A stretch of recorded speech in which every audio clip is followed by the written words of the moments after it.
It's Saturday, January 23rd, and you're watching The Great Lost Rewatch. Today we're talking about Namaste.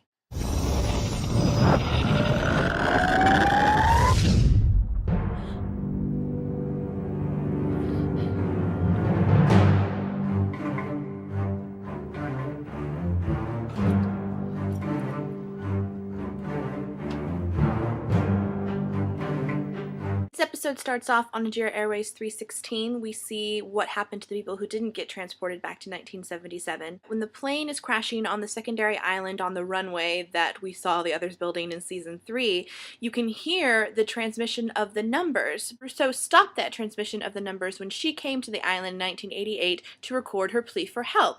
But here it is, 2007, and there are the numbers again. And I have a theory about that we'll get to later. Frank tries to calm everybody down, let them know where they stand, and as soon as Ben here sees her talking about how he sees a bigger island over there, he just kind of gets up and walks away. Sun follows him, and Ben asks if she wants to come along, and he knows where there are some outriggers. Frank follows them too and asks Sun not to go with him. He's very dangerous, and Sun says, I have to trust him, it's my only option.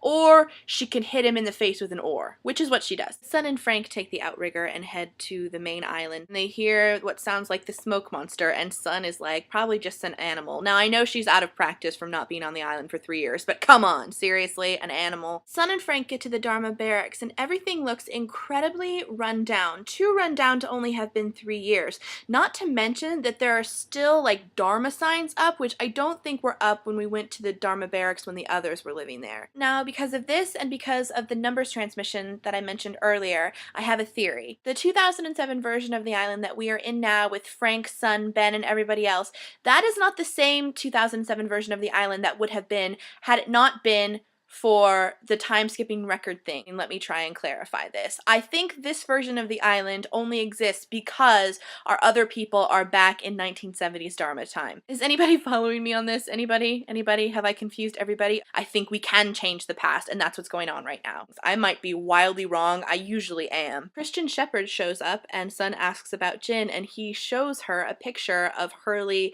Jack, and Kate being recruited into Dharma. When you go to Sun's reaction shot of being shown this picture, look at that, look at that. There is a woman in the background. Who is that? Back in 1977, we have the reunion with Jack, Kate, Hurley, and Sawyer. There's a really awkward moment where Sawyer and Kate just stare at each other and Jack kind of looks at the ground. But let's talk about something really important. How come nobody ever acknowledges that Sawyer has been dealt a major handicap? Sawyer can't make any pop culture references of anything post-1974, but he still does pretty well for himself. Jin did not tell him that it's 30 years ago, so Sawyer has to do it. It's 1977. What? Sawyer immediately goes into panic cover-up mode, trying to figure out how to integrate these people into Dharmaville. Luckily, a sub with new recruits is coming this afternoon. Jack mentions that they weren't the only ones to come back. Saeed and Sun and Frank were there too, and as soon as Jin hears Sun's name, he runs off to the flame. When we see Radzinski, he's building a model of the Swan Station. Juliet goes to get the list of new recruits from Amy, with the story that she doesn't want Amy working today. She picks up the baby and asks, have you named him yet? And she says, yes, we're going to name him Ethan. And she just kind of like almost drops him like, ooh, okay, I don't want to touch him. At the flame station, an alarm goes off and there is a hostile inside the Dharma territory, and Jin goes to investigate.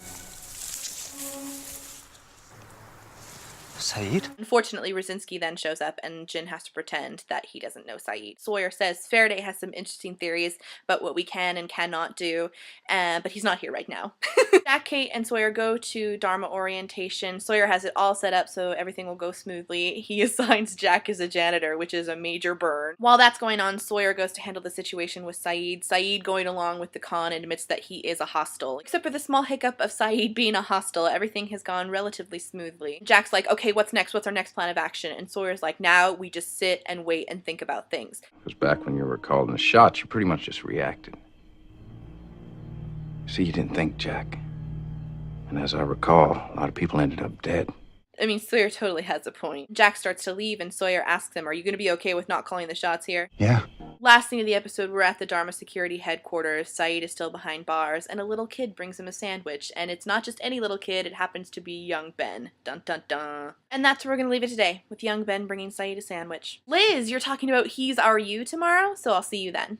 We're gonna need to watch that again.